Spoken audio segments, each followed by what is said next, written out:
Hey everyone, and welcome back to English Learning Podcast. I'm so glad you're here because today's topic is something many of us struggle with, overthinking, especially when it comes to speaking a new language like English. We'll talk about how to stop overthinking and, most importantly, how to start thinking in English. Let me ask you something. Have you ever had this moment where you wanted to say something in English, but your brain just froze? You started translating from your native language. You doubted yourself, and before you could speak, the moment was gone. That's overthinking. And you're not alone. I used to be like that. I remember when I started learning English, I was scared to say even simple sentences.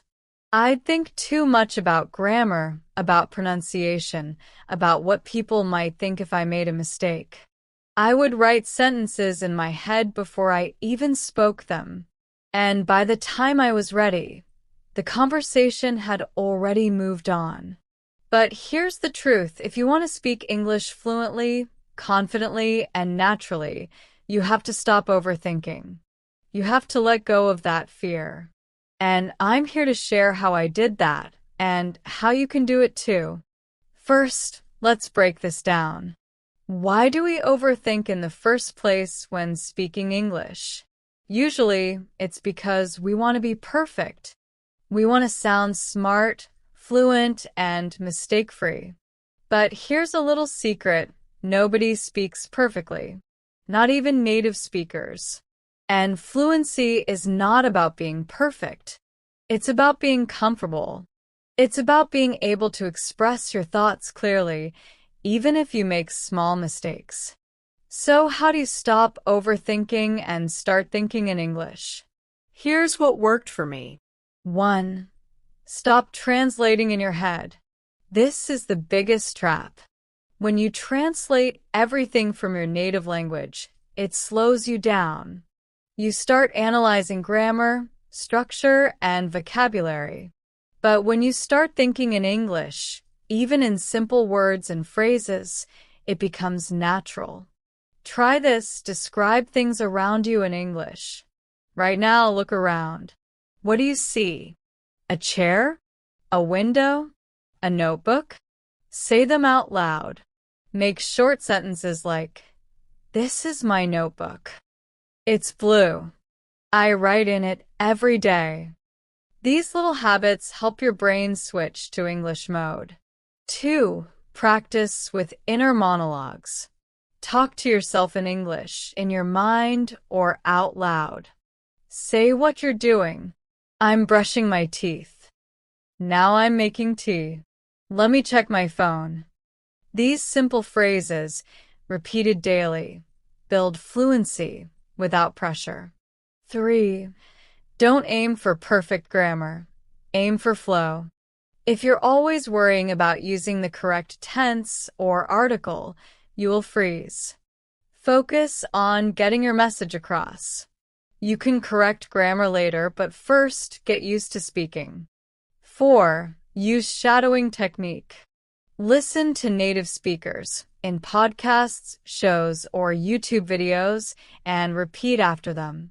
I did this every single day. It trained my ears, helped me with pronunciation, and gave me confidence. 5. Record yourself speaking. This helped me a lot. I would record myself talking about my day, then listen to it. It was uncomfortable at first, but it made me aware of my progress and mistakes. It motivated me to keep going. Let me ask you a question. What's stopping you from thinking in English? Is it fear? Is it self-doubt? Is it the pressure to be perfect? Whatever it is, I want you to know you can overcome it. Let's try a small exercise together. I'll ask you a few questions. You don't have to answer out loud. Just answer them in your mind in English. What did you eat today? What are you doing after this podcast? What's something that made you smile today? These questions seem simple, right? But if you can answer them in English, you're already thinking in English. Thinking in English is a mindset. It's about immersing yourself in the language. It's about trusting yourself and not being afraid to make mistakes. So, here's your challenge today. Speak out loud for 5 minutes about your day in English. Don't write anything down. Don't worry about grammar. Just speak. Pretend you're talking to a friend. And remember, your brain is powerful. You can rewire it to think in English. You can train it like a muscle. All it takes is consistency, courage, and a little bit of fun. I believe in you. I did it, and so can you. Thank you for joining me on today's episode of English Learning Podcast. If you found this helpful, don't forget to share it with someone who's learning English too. And I'll see you in the next episode, where we'll continue our journey toward English fluency. Until then, keep speaking, keep learning, and keep believing in yourself.